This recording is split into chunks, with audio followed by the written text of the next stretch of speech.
It was like a rebellious thing, you know. It was like a symbol. Right. Like, numbers, like take their power away from them. Yeah, exactly.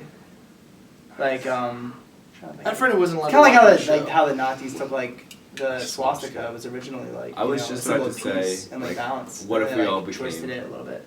like good people and called ourselves Nazis? It's like the exact opposite of. Right. It's like when we take the power away from Nazism, or would people just hate us? Probably that one. Yeah. Well, but like probably Nazis, should just not talk they about took the swastika from like. Yeah, it meant peace or something, right? Yeah, and then like balance and like Buddhist light. symbol, Yeah, and they just twisted it a little bit. Like they literally turned it. And there's been lots of cultures who have used a similar symbol. It's just common. Yeah. What was the question? Yeah.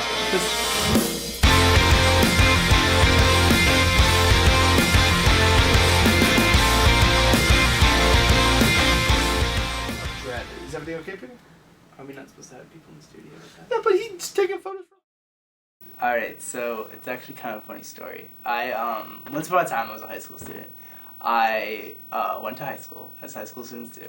And I had a friend who was 2 years older than me. He graduated, and he went to Kent, and he started a radio show.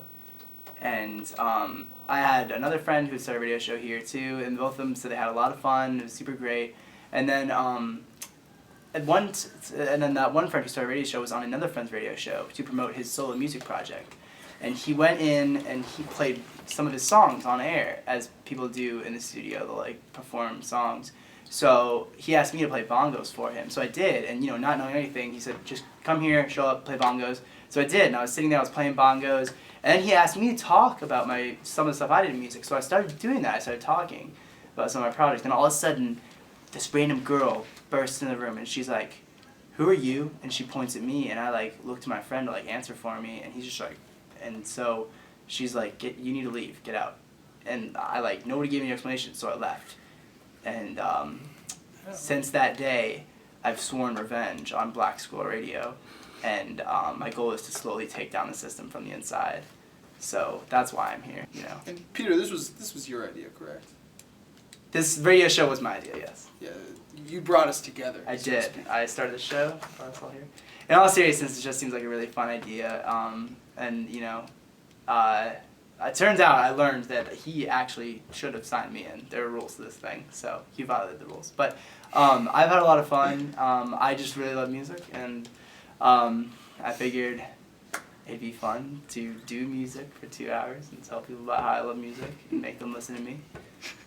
So here I am, all my friends, right here in this thing. My mom just she's like, how'd you get so John Stevens? I can't. I basically was just hanging out. I didn't really have any intention of doing it. I was kind of nervous to try out. Freshman year, I'm not feeling too ready for anything. But I had 2 coffees in me, and I ran into Peter, who I had met once maybe. And Peter was like, hey dude, I'm about to go sign up for a radio show. I was like, I should sign up for a radio show. And he's like, you should sign up for my radio show. And that was the Good Vibe Tribe's inception. I was the 4th person out of everybody to join in. They'd already asked Isabel to join, who I believe they'd only met like a couple times also. So spontaneity is basically where I get everywhere. And coffee. Sort of drugs.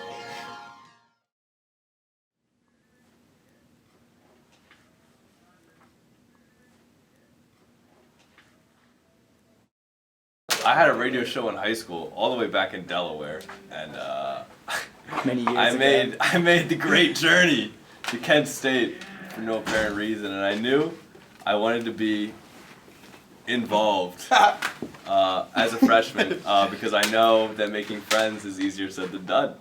So I met a beautiful man named Peter Krakowski, Peter with some Polish last name, and he shared the same interest in me, in music. And I found out later that he liked even better music than I did, which is awesome because then I found better music than I thought was possible. And my first instinct was like, I had a radio show once, I could totally do it again. And so which was true. We worked the sound, you rock it. We all have our jobs. Yeah. We all have duties. We all, And today Brent went punk. I went punk, and this is like part of my forming new experiences at Black Squirrel Radio. He's wearing my vest earlier. So I think I really just got in to get involved, meet new people, make new experiences, love life, bien stuff. Live the swag, so to speak. Yeah, be swag, YOLO. YOLO. There you have it, dude. The YOLO. Yeah. Like hot Cheetos for his birthday? Like, that's it? No, it's just he keeps talking They're about how really he wants big hot hot Cheetos. Cheetos.